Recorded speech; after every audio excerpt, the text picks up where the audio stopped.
BBA, BCA, BCom computer కోర్సులో 100% placement లభించే ఏకైక డిగ్రీ కాలేజ్ కూకట్పల్లిలోని I3 డిగ్రీ కాలేజ్ 8367215215. తెలంగాణలో కొత్త హైకోర్టు భవన నిర్మాణానికి సంబంధించినటువంటి చర్చ ఇప్పుడు ఆసక్తికరంగా మారింది. దాదాపు 100 ఎకరాల్లో కొత్త హైకోర్టు భవనాన్ని నిర్మించాలని తెలంగాణ ప్రభుత్వం గతంలోనే నిర్ణయించింది.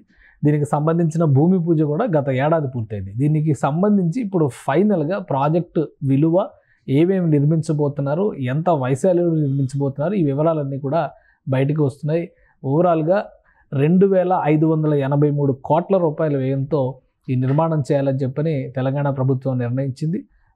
హైకోర్టు ప్రధాన న్యాయమూర్తి నివాసంతో పాటు 63 మంది జడ్జిలకి నివాస సముదాయం, అలానే సిబ్బందికి ఇతర అవసరాల కోసం వచ్చేటువంటి సపోర్టింగ్ స్టాఫ్కి నివాస సముదాయం, ప్రధాన హైకోర్టు భవన నిర్మాణాన్ని దాదాపు 8 లక్షల చదరపు అడుగుల వైశాల్యంతో నిర్మించాలనేటువంటి నిర్ణయం తెలంగాణ గవర్నమెంట్ తీసుకుంది. అలానే ముఖ్యమంత్రి రేవంత్ రెడ్డి గారు ఇటీవల తెలంగాణ చీఫ్ జస్టిస్ అలోక్ అథారేతో భేటీ అయ్యారు. ఈ ప్రాజెక్టు వివరాలన్నీ కూడా డిస్కస్ చేశారు.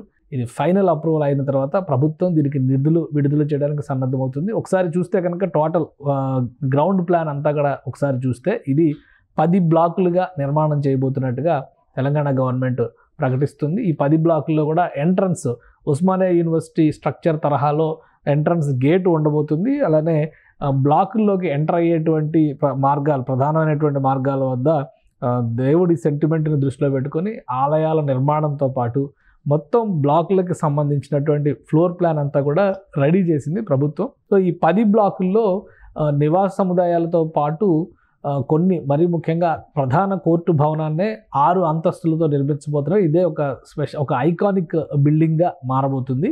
సో దీంతో పాటు మరికొన్ని నిర్మాణాలు, ఇది ఇప్పుడు చూస్తే కనుక పాత హైకోర్టు భవనం ఇది గతంలో ఎప్పుడో నిజాం నవాబులు నిర్మించినటువంటి భవనాన్ని ఇప్పటికీ అదే భవనాన్ని ఉపయోగిస్తున్నారు.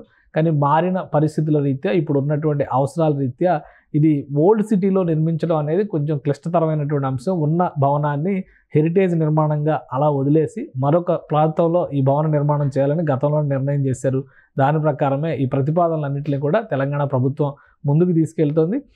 2 సంవత్సరాల్లో ప్రధాన కోర్టు భవన నిర్మాణాన్ని పూర్తి చేసేందుకు ఒక టార్గెట్ పెట్టినట్టుగా ప్రభుత్వం చెబుతోంది.